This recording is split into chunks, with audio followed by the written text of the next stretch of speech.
Yeah. Thank you, Chairman and people of the committee. My name is Mathew Montoya.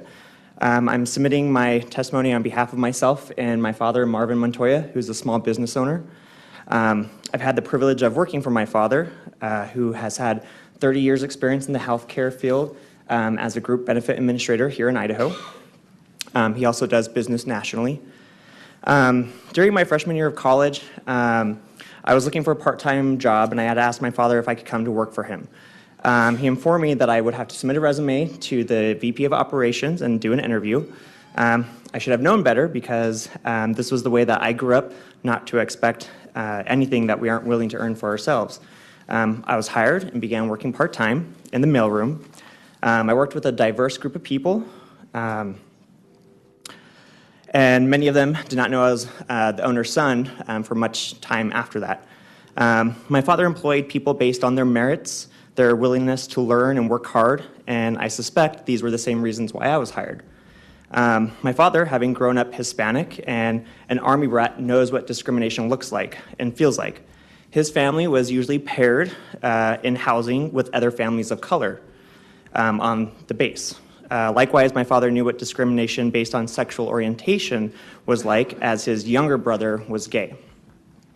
This he knew at a very young age when my uncle would be bullied and my father was always there to protect him.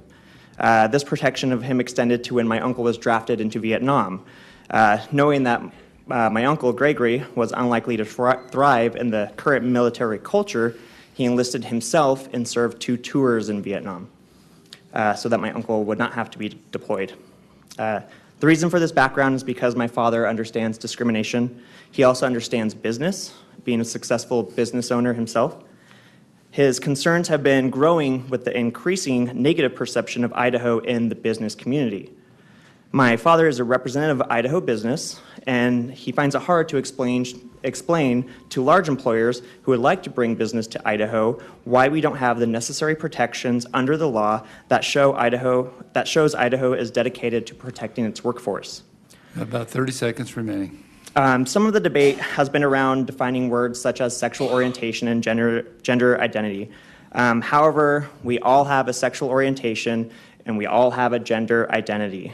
I'm not here to debate the morality of homosexuality, and I don't really believe that you should be doing the same as either. Therefore, I don't think these are special protections. I think these are equal protections. Full disclosure, I am gay myself. I consider myself to be lucky to grow up in the family that I did, which was a Christian family. We have the values that I think we share with many Idahoans.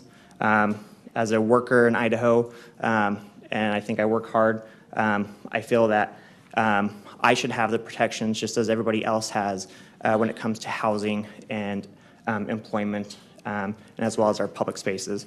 I would urge you to pass this bill. I do think that we need these protections, and now's the time. Thank you. Questions? Thank you.